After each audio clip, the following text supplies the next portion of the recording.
Iya, tadi malam menjadi momentum yang sangat seru karena sebagian tuh sempat memprediksi bahwa Indonesia ini akan kesulitan menghadapi Australia. Ternyata Indonesia berhasil menang begitu ya Alfat ya.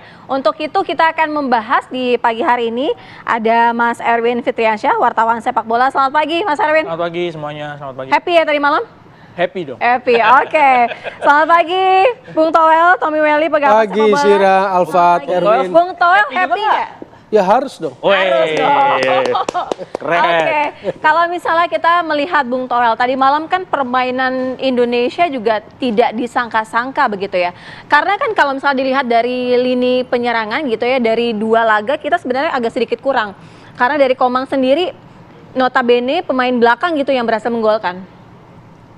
Ini teknis. Melihatnya bagaimana? Sebelum Iya. teknis. Iya, iya. Langsung teknis. Oke. Enggak, itu kan teknis pertanyaan. Oke. Kan? Sebelum teknis semalam di TV One juga saya bilang prediksinya 1-0. Menang. Oke. Iya, menang. Oh, Sesuai oke. prediksi berarti. Sesuai prediksi ya. Walaupun memang situasinya nggak mutlak. Ini 50-50 lah saya bilang. Tapi bisa menang. Kenapa? Karena pertimbangannya ini tim pernah main di tim senior semua. Dan itu adalah advantage harusnya. Itu satu. Yang kedua, kemenangan ini sebenarnya adalah kado istimewa. Hari ini tepat ulang tahun PSSI yang 94. Oh, selamat ulang tahun PSSI.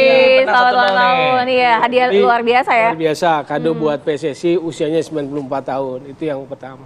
Yang kedua, pertanyaan tadi, kenapa happy? Happy karena menurut saya kebenarannya jadi terungkap. Apa kebenaran apa? Kebenarannya, 7 dari yang main itu main di Liga 1. Oh, Belakangan di era Sinteyong ini kan muncul sentimen local pride itu kan. Yes, betul. Oh, oke. Local pride Iya, jadi iya. diplesetin local pride lah gitu kan. Muncul sentimen itu. Oke. Semalam dari starting 11, 7-nya main Liga 1. Pembuktian pemain lokal pride. Iya. Oke. Mantap berarti ya. Sinteyong sebelum kualifikasi Piala Dunia tahun lalu kan bilang pemain kita lemah mentalnya. Takut kalah sebelum bertanding. Semalam tunjukin mereka. Tidak terbukti itu ya mental Iya. lemah itu ya. Itu yang selalu saya tekankan kan. Karena sentimen local pride itu nggak bagus buat atmosfer sepak bola. Itu satu.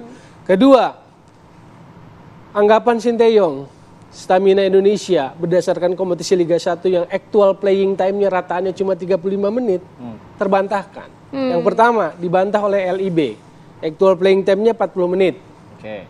Kemarin main 100 berapa tuh? 190 plus 19. Ya. Ya kan? Jadi 109. Lumayan. Spartan ngadepin Australia terutama di babak kedua yang digempur. Jadi patah semua.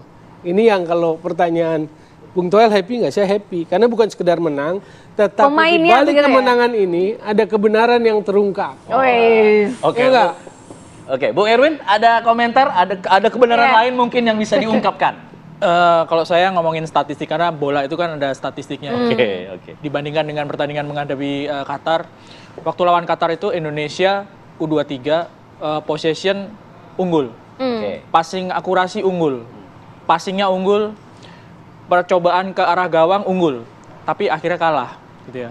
Tapi di pertandingan menghadapi Australia, Indonesia itu kalah semuanya dalam hal semua aspek itu. Bahkan shooting on targetnya itu hanya 1.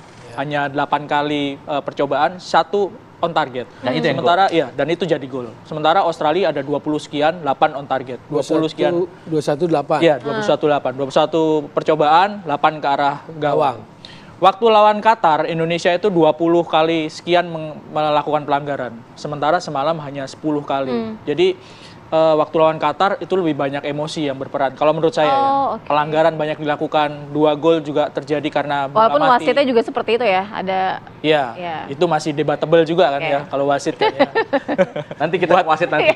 Buat yang kalah memang enak tuh diserang wasitnya. Tapi semalam saya melihat pemain-pemain Indonesia bisa bermain lebih efektif ya, bisa bermain dengan lebih sabar gitu. Terutama di babak kedua seperti kata Bung Toel ketika digempur habis-habisan sama Australia. Babak pertama ketika mendapat penalti seperti di Javu. Ya. Ketika menghadapi Qatar kan Qatar. gol pertama dari penalti. Meskipun prosesnya beda, ini pelanggaran tapi yang semalam kena handball gitu. Jadi ada perbedaan di situ, ada efektivitas, ada kesabaran dan akhirnya bisa menang. Tapi catatan saya adalah kalau di umur segini, umur U23 di levelnya belum senior, itu kelihatan sekarang itu bedanya tipis-tipis aja gitu. Apa beda Kalaupun apanya? ya beda kualitasnya, beda Antar skornya pemain. tuh tipis-tipis aja Oke. gitu. Jadi kalaupun misalnya kalah atau menang itu jarang di atas 3 gol. Dari semua pertandingan yang sudah terjadi di 4 grup itu nggak ada yang selisihnya lebih dari 2 gol. Kalaupun ada gol 4 gitu tapi skornya 4-2. Oke. Jadi nggak ada yang lebih dari 2 gol tuh nggak ada. Oke. Oke, tapi dengan seluruh capaian tadi, apakah kemudian peluang ke babak selanjutnya ini masih terbuka Yeah. lebar? Karena kita masih berhadapan dengan Yordania, nanti kita bahas ya. Usai jeda, tetaplah di sini di Apa Kabar Indonesia Pagi, masih bahas Indonesia Australia. Masih dalam euforia kemenangan Indonesia 1-0 melawan Australia. Kalau tadi dipaparkan statistiknya, ada sejumlah perbedaan permainan dibandingkan pertandingan pertama melawan Qatar. Kalau melihat dari pertandingan pertama dan ke pertandingan kedua, apakah ada perubahan signifikan yang menuju ke hal positif lah istilahnya seperti itu. Untuk kemudian kita bisa melaju ke babak Selanjutnya. selanjutnya. Kalau secara main, Ya, secara main. lebih tenang aja kemarin. Lebih tenang aja kemarin, organisasi bagus, tapi secara permainan sebetulnya nggak banyak yang berubah dari model atau cara main. Selalu compact defense, retreat ke bawah, counter attack gitu. Apalagi kemarin di babak kedua jelas kelihatan itu. Jadi kan kalau kita lihat gol pun kan bola mati sepak pojok. Ya. Gitu loh. Ya. Bukan sebuah skema dari open play gitu kan. Tapi di akhir-akhir sempat ada open play itu, cuma tidak dimaksudkan. Ya counter attack, counter attack Betul. dari serangan balik gitu loh. Jadi ya begitulah tipikal yang diperlihatkan Sinteyong pada tim ini. Tadi Sira kan di segmen pertama tanya itu kan. Iya. Ya memang persoalannya itu. Rafael Strijk misalnya di level U23 dari 5 atau 6 kali bertanding baru 1 gol. Di level senior 12 kali main belum bikin gol. Belum cukup baik berarti? Iya, menurut saya sih kalau dibanding, Masih ada kurangnya. misalnya kalau kita mau pakai banding zaman Boas di umur segitu ya luar biasa Boas. Kalau untuk Kelly dengan Fajar sendiri kemarin mengubah irama permainan sendiri tidak? Ya ini sebetulnya kan pertanyaan menarik, makanya kalau dari hasil pertandingan jelas puas. Cuma kalau saya lihatnya begini misalnya, di senior kualifikasi Piala Dunia, Sinteyong pasang hoki Caraka tuh. Ya. Ah. Saya mengkritisi bukan hokinya, tetapi kita mengkritisi bahwa kayaknya bukan levelnya deh di senior, di kualifikasi. Kayaknya belum waktunya deh gitu. Ternyata kali ini dia nggak main. Di 2 kali pertandingan hoki nggak starter gitu loh. Yang main malah kemudian ketika ada Ivar Jenner nggak main dan sebagainya, Marcelino agak drop ke dalam, lalu si James Kelly Stroyer dengan Witan yang main di belakang Rafael Strijk gitu loh. Jadi saya lihat ada ketidakkonsistenan atau ya ternyata dia mendengar cuma gengsi aja kan ya seperti waktu Piala kualifikasi dunia. Ternyata dia buktikan sekarang. Oke. Kayak hoki belum main. Oke, Bung Erwin perlu ada perubahan apa nanti di pertandingan ketiga melawan Jordania kira-kira?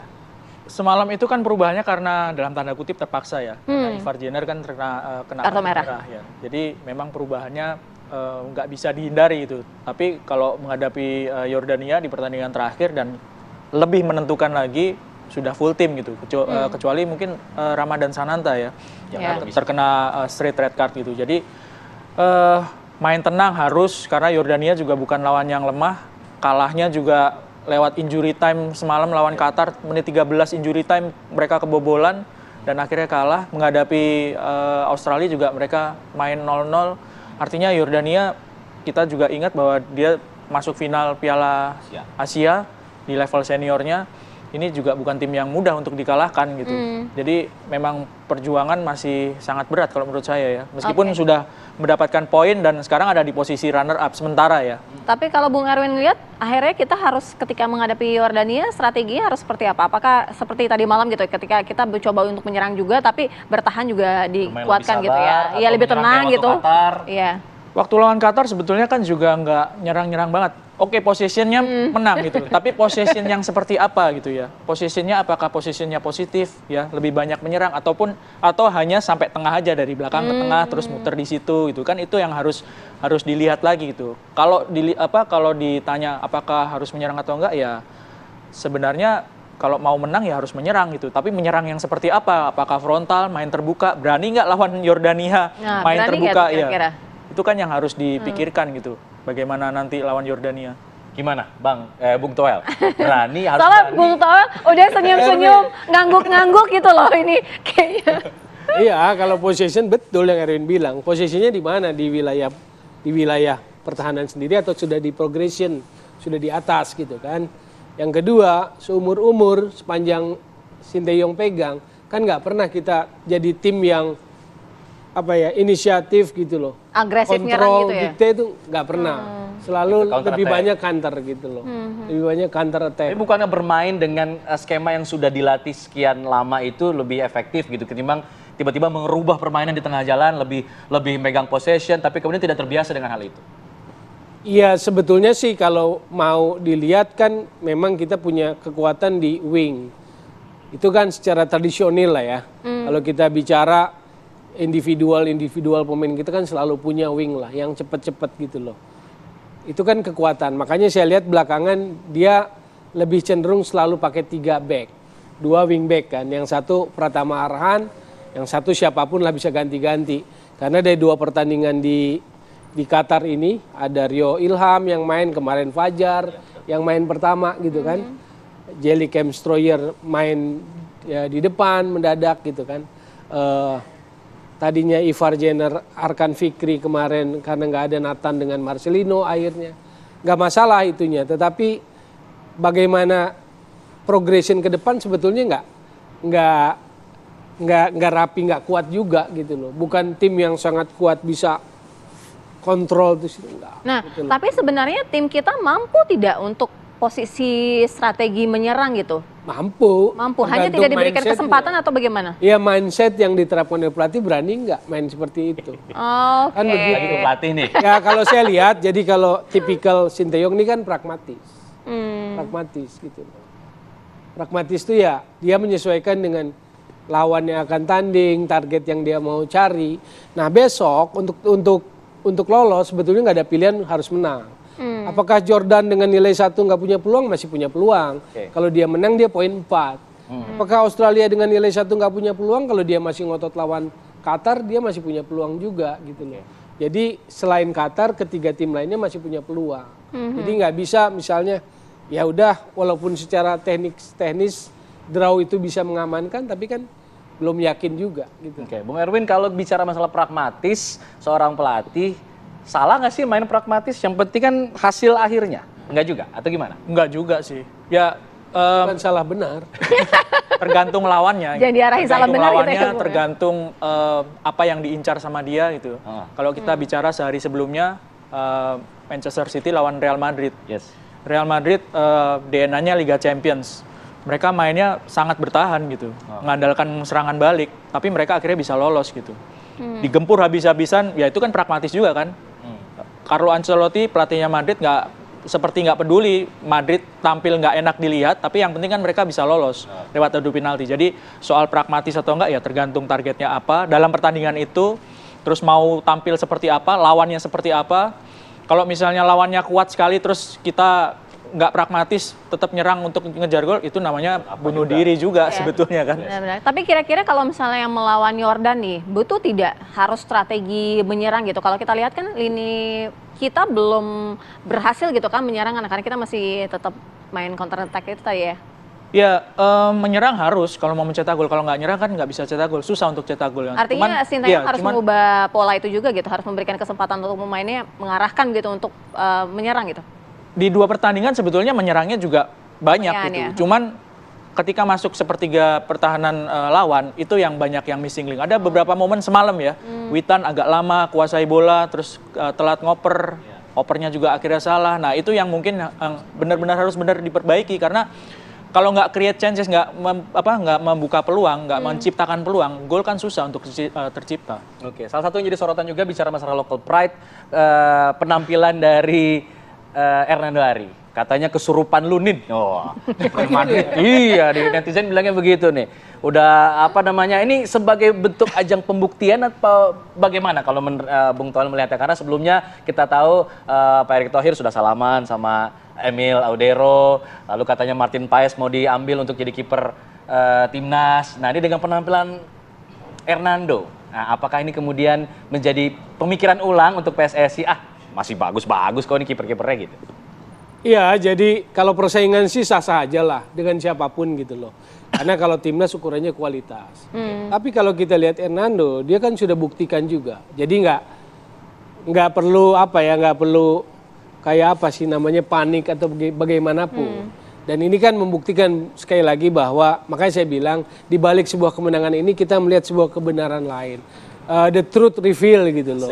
Ya kan Hernando Ari Liga 1 nunjukin kualitasnya man of the match gitu loh. Karena momentum dari secara pertandingan, psikologis momentum mentalitasnya di situ. Waktu Hernando Ari berhasil blok tendangan penalti Australia. Begitu dia blok, pemain kita kembali merasa bisa game on sementara Australianya drop. Apalagi 10 menit kemudian menjelang berakhir pertandingan babak pertama mereka kebobolan. Nah disitulah sebetulnya momentum titik balik mentalitasnya di situ kalau secara pertandingan. Nah kalau bicara seperti tadi saya buka pertama makanya kenapa saya harus seret kepada sentimen local pride yang nggak sehat buat atmosfer sepak bola 7 loh. Di pertandingan pertama cuma ada 8 yang senior. Pemain-pemain Liga 1-nya muncul mainkan gitu. Jadi anggapan-anggapan negatifnya kan nggak selalu benar. Betul bahwa Liga 1 masih banyak yang harus dikerjakan, tetapi kita nggak boleh judgement dengan sembarangan gitu. Buktinya kan bisa. Jadi mau nggak Sinteyong lebih tekun lihat pemain-pemain di Liga 1 karena saya yakin kalau dia mau mengeksplor dia akan ketemu pemain-pemain lain. Oke, baik kita ke Bung Erwin. Kalau misalnya bicara mengenai peluang Indonesia menghadapi Yordania bagaimana nih? Dia harus optimis ya. Oke, optimis. Karena sekarang masih ada di posisi runner up group ya. Yordania sama Australia masih ada di bawah kita. Ya seri aja sebenarnya cukup bisa lolos. Tapi ngelihat dari pertandingan satunya Qatar lawan Australia. Tapi kan untuk memastikan itu ya harus menang. Harus optimis, harus menang. Iya, prediksi. Ya lawan Australia aja bisa menang, kenapa lawan Yordan enggak gitu kan. Iya, asik, mantap. 1-0 cukup lah. Oke, Bung Toel. 1-0 cukup, cuman Jordan saya pikir akan lebih alot dibandingkan Australia. Australia kuat dia, kontrol, bisa progresif, jelek di sepertiga depan. Australia jelek. Tapi Jordania bisa bahaya. Tapi tetap optimis ya Bang ya? Bung Toel Nggak optimis itu kan pertanyaan sederhana awal. 1-0 udah kan. Kalau ke pundit jangan optimis atau apa. Ukurannya ada ukuran ininya gitu. Oke, ada. Kalau masyarakat awam optimis atau pesimis? Ya optimis itu masyarakat awam. Yang penting nggak apa-apa, yang penting kita sepakat semua hari ini kita happy gitu ya Bung Toel. Mas Erwin terima kasih ya. PSSI 94. Iya.